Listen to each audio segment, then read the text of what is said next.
Nigeria. I request protocol to escort His Excellency.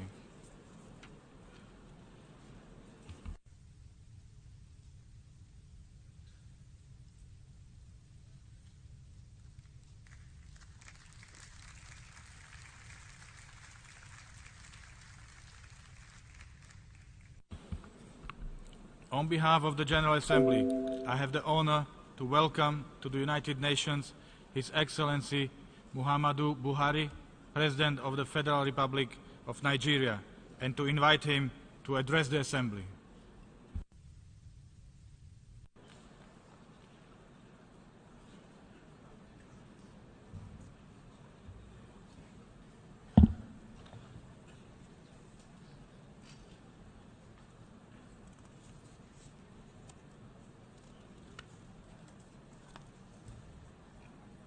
Mr. President, fellow heads of state and government, Mr. Secretary General, distinguished delegates, ladies and gentlemen, on behalf of my country, Nigeria, I congratulate you, Mr. President, on your election, and Mr. Guterres on his first General Assembly outing as our Secretary General.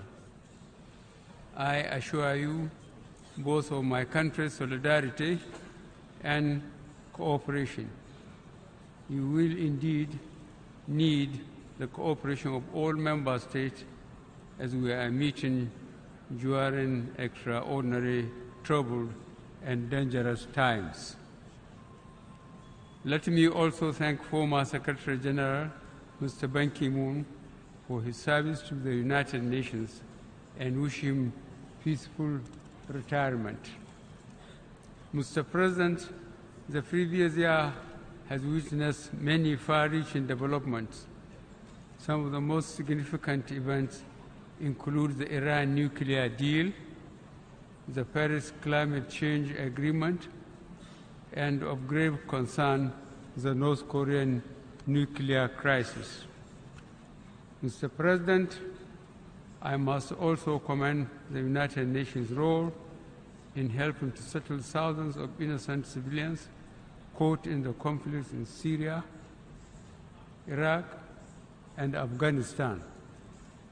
In particular, we must collectively thank the government of the Federal Republic of Germany under the commendable leadership of Chancellor Angela Merkel, and the governments of Italy, Greece, and Turkey for assisting hundreds of thousands of refugees.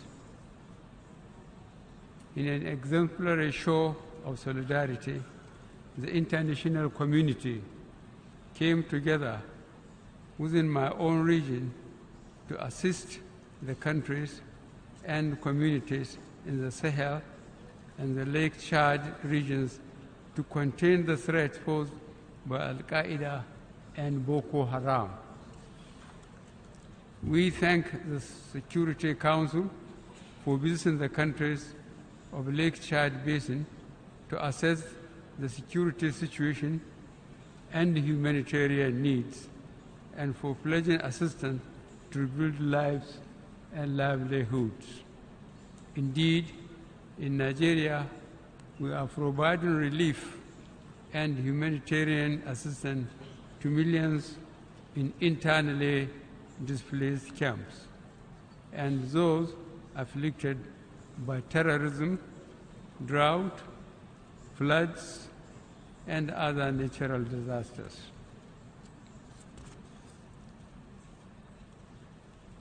In the last year, the international community came together to focus on the need for gender equality, youth empowerment, social inclusion, and the promotion of education, creativity, and innovation.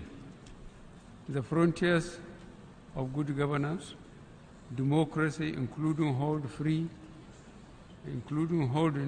free and fair elections, and the enthronement of the rule of law are expanding everywhere, especially in Africa. our faith in democracy remains firm and unshaken.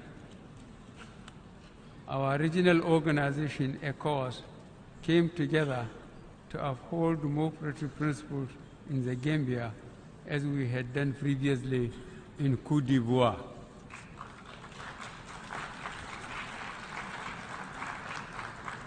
Through our individual national efforts, state institutions are being strengthened to promote accountability and to combat corruption and asset recovery. These can only be achieved through the international community cooperating and providing critical assistance and material support. We shall also cooperate in addressing the growing transnational crimes such as forced labor, modern-day slavery, human trafficking, and cyber crime. Mr. President, these cooperative efforts should be sustained. We must collectively devise strategies and mobilize the required responses to stop fleeing ISIS fighters from mutating and infiltrating into the Sahel and the Lake Chad Basin, where there are insufficient resources and the response capacity is weak. This will require strong United Nations cooperation with regional organizations such as the African Union in conflict prevention and management. The United Nations should continue to take primary leadership of the maintenance of international peace and security by providing in a predictable and sustainable manner adequate funding and other enablers to regional initiatives and peacekeeping operations authorized by the Security Council. Mr. President, new conflicts should not make us lose focus on ongoing unresolved old conflicts. For example, several United Nations Security Council resolutions from 1967 on the Middle East crisis remain unimplemented. Meanwhile, the suffering of the Palestinian people and the blockade of Gaza continue. Additionally, we are now confronted by the desperate human rights and humanitarian situation in Yemen, and most tragically in the Rakhine state of Yemen. The Yemen crisis is very reminiscent of what happened in Bosnia in 1995 and in Rwanda in 1994.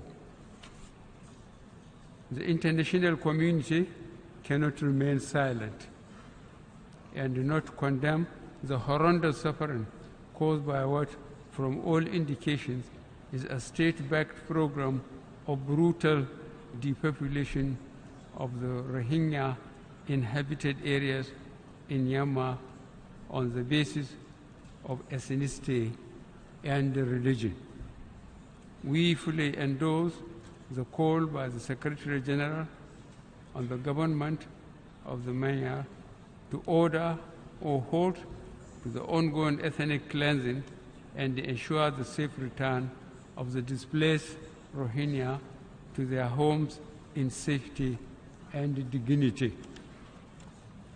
In all these crises, the primary victims are the people, the most vulnerable being women and children.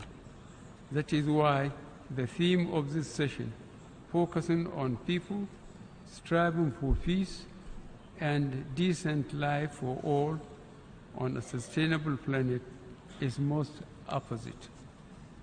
While the international community grapples to resolve these conflicts, we must be mindful and focused on the widening inequalities within societies and the gap between the rich and the poor nations. These inequalities and gaps are part of the underlying roots of competition for resources, frustration, and anger leading to spiraling instability. The most pressing threat to international peace and security today is the accelerated nuclear weapons development program by North Korea. Since the Cuban Missile Crisis of 1962, we have never come so close to the threat of nuclear war as we have now. Mr. President, Nigeria proposes a strong United Nations delegation to urgently engage the North Korean leader. The delegation, led by the Security Council, should include members from all the regions. The crisis in the Korean Peninsula underscores the urgency for all member states, guided by the spirit of enthroning a safer and more peaceful world, to ratify without delay the treaty prohibiting nuclear weapons, which will be open for signature here tomorrow. Mr. President, I end my remarks by reiterating Nigeria's abiding commitment to the foundational principles and goals of the United Nations. Since our admission as a member state in 1960, we have always participated in all efforts to bring about global peace, security, and development. Nigeria will continue to support the United Nations in all its efforts, including the attainment of the 2030 Agenda for Sustainable Development. I thank you.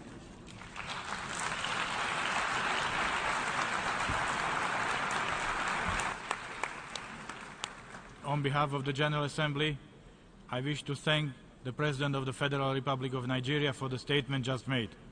May I request representatives to remain seated while we greet the Head of State.